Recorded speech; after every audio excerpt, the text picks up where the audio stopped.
Olá, olá, tudo bem, pessoal? Salve, salve. Espero que esteja tudo bem com vocês aí nessa quarentena. Hoje falar um pouquinho com vocês aí de forças magnéticas. Não aguentei, tive que fazer o trocadilho com o magneto, lógico. Então a gente vai entender um pouquinho o que seriam essas forças magnéticas. Essa força magnética que a gente vai conversar hoje, a gente vai começar estudando primeiro numa partícula, né? Uma carga elétrica em movimento dentro de um campo magnético. Então você vai ter um campo magnético, por algum motivo alguém resolveu jogar uma carga lá em movimento, né? Passar uma corrente elétrica por ali e ver o que acontecia. Pode parecer uma coisa boba, mas isso vai implicar num vídeo que eu vou colocar depois no final para vocês, que é para ver como é que funciona o motor elétrico. Então é fundamental, né? Os motores elétricos funcionam à base disso. Aparelhos de ressonância magnética, muito usado aí na área da saúde, também tem um pouco desse princípio, também tem essa relação aí de movimento da carga. Se hoje a galera discute tanto a origem do universo no LHC e tudo mais, é através dessas medidas, desses equipamentos. Então é fundamental esse tipo de conhecimento, alavancou nós como sociedade, tanto na parte de tecnologia, como na parte de discussões teóricas da física. Então a gente vai entender um pouquinho aí como é que funciona essa força magnética. O importante é você saber agora que você tem aí um campo magnético, né? Você tem um campo magnético numa região do espaço, poderia ser, imaginar na horizontal ou um campo magnético na vertical, mas tem que ter um campo magnético.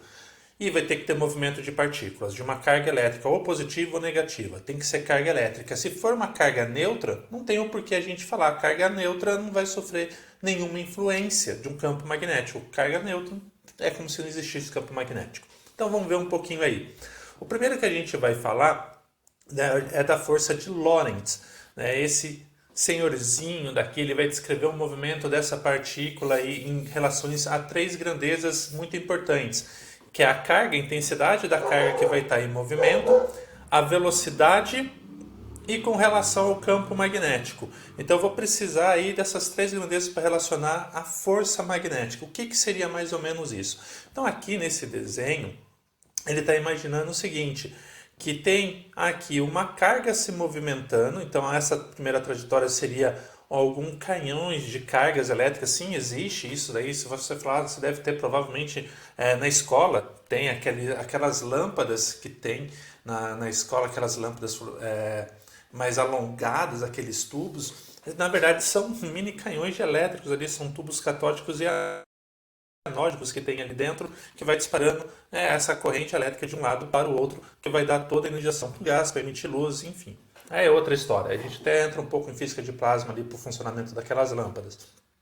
Mas você está disparando, então, esses elétrons, essas cargas positivas. Né? Aqui não vou evitar de falar um pouco de elétrons, vou falar aqui mais de cargas positivas e cargas negativas. Né? Corpo que ganhou elétron, corpo que perdeu elétron. Você vai disparar então essas pequenas partículas aqui, essas pequenas trajetórias, em meio a um campo magnético. E ela vai sofrer um pequeno desvio. Né? Aqui no caso, a gente vai ver como é que a gente calcula esse desvio. Essa força que vai surgir, né, que é responsável por fazer esse desvio, então se você está com o corpo tentando em linha reta e de repente ele está fazendo uma curva, é porque tem uma força desviando ele. Essa força é a tal da força magnética. Primeiro, ela depende do valor dessa carga. Quanto maior o valor dessa carga, mais forte vai ser o desvio. Quanto maior for a velocidade também, mais forte vai ser o desvio. Por quê? Porque aqui no caso, se a velocidade é muito baixa, é como se a carga não tivesse em movimento. Se não tem movimento, não tem por que desviar muito. Então, por isso que a velocidade é muito alta, ele vai perceber. A gente viu que velocidade daí é uma relação importante da carga para gerar um campo magnético, para sofrer uma influência. E aqui a intensidade do campo magnético. Quanto mais forte esse campo magnético, mais ele vai conseguir desviar. Por que eu coloquei aqui a função seno? Eu, particularmente, eu não gosto de escrever essa função seno, eu gosto só do QVB. Porque quando o Lorentz descreveu essa relação, né, esse comportamento, todo mundo descrevia que era uma relação de perpendicularidade. Eles tinham que formar 90 graus entre si, que daqui a pouco eu vou mostrar para vocês a regra da mão esquerda. Né? Eu vou falar para vocês um pouco dessa regra da mão esquerda, que é um pouco mais famosa, tão mais conhecida. Então, tem que ter uma relação de perpendicularidade. né, entre a velocidade e o campo magnético. Eles têm que ser perpendicular entre si. Se eles não forem perpendicular entre si, se eles forem paralelos, não tem força magnética nenhuma. Então isso é uma coisa também bem importante. Mas agora eu quero ensinar vocês a descrever a trajetória, que vai ser outra coisa fundamental para a gente conseguir descrever essa trajetória. Então como é que vai ser a trajetória? A gente vai usar a regra de Fleming, que é a regra da mão esquerda. Né? E detalhe, essa regra da mão esquerda só serve para cargas positivas. Então vou imaginar uma carga positiva que vai entrar em um campo magnético. Então aqui a gente vai ver então algumas coisinhas. Vou até jogar minha imagem um pouco mais para cima. Deixar ela aqui do lado da mãozinha. Pronto. O que vai acontecer então aqui?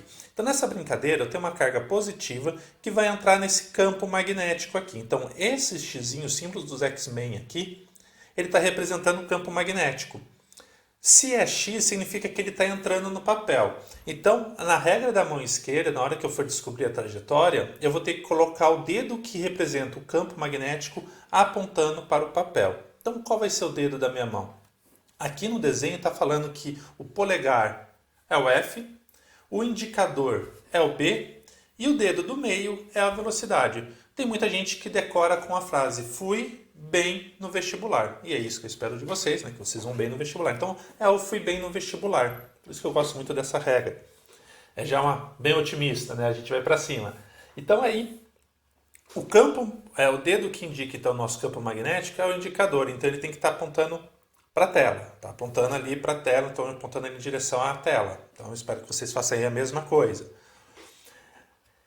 Essa partícula ela está entrando no campo magnético. Ela está indo então da parte esquerda da minha tela indo para a parte direita da minha tela. Então eu vou fazer a mesma coisa com o dedo. Esse dedo tem que indicar, né, da parte esquerda para a parte direita. Então estou fazendo isso aqui no papel. Então esse cara que representa a velocidade do dedo do meio está indo nesse sentido. Beleza. E eu coloco em direção ao papel. Eu percebo que a força está para cima. Ou seja, essa trajetória da partícula, na hora que ela entrar no campo magnético, ela vai para cima. Isso que significa. Então a trajetória dela vai ser isso. Ela vai entrar na partícula e ela vai ser desviada para cima. E tem um detalhe. Ele não vai mudar a velocidade da partícula. Opa, se a velocidade aqui nesse trecho é constante, significa então que ele está com uma velocidade uniforme, só que com movimento circular. Então tudo que vocês aprenderam de movimento circular uniforme entra aqui. A gente vai poder usar nessa parte da matéria para descrever. Então aqui a gente vai colocar o movimento circular uniforme. Quais vão ser as consequências matemáticas disso daqui? Espero que vocês tenham entendido aí a parte da regra da mão esquerda. Antes de eu falar da consequência matemática, só lembrar uma coisa. A gente viu para partícula positiva. E se fosse partícula negativa? Tem gente que fala da regra da mão direita para partícula negativa. Eu não gosto muito disso daí não, porque a gente já tem uma regra da mão direita, né, da corrente, o sentido do campo. Aqui eu prefiro aplicar a seguinte característica, eu prefiro seguir o seguinte procedimento. Eu faço a mesma coisa como se fosse regra da mão esquerda. Então, se a partícula fosse negativa, eu ia fazer a mesma coisa. Então, ela está indo para a esquerda, o campo está entrando, a força está para cima. Só que como a partícula é negativa, a força não tem que estar para cima. A força vai estar para baixo. Eu só inverto no resultado final. Isso facilita um pouco. Então, eu decoro menos regras. Tá? Fica mais fácil aí para mim. Então, eu vou usar aí uma regra a menos, né? Só ter esse detalhe, essa pequena observação da regra da mão esquerda. Se for partícula negativa, o resultado final que eu encontrar é o contrário. Tá? Só isso que vale a pena.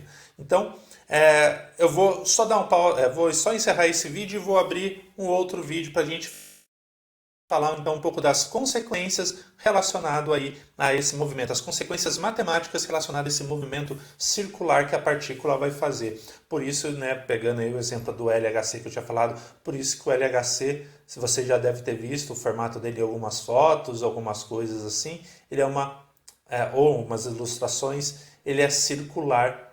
Tá? Você vai ver um laboratório em Campinas chamado Synchrotron. Ele também é circular. Por causa dessa característica da perpendicularidade, ele vai fazer um movimento circular. Então você ganha mais espaço, mais tempo para analisar a partícula que você quer investigar. Então esse movimento circular não surgiu à toa nesses equipamentos aí de alta tecnologia. Beleza?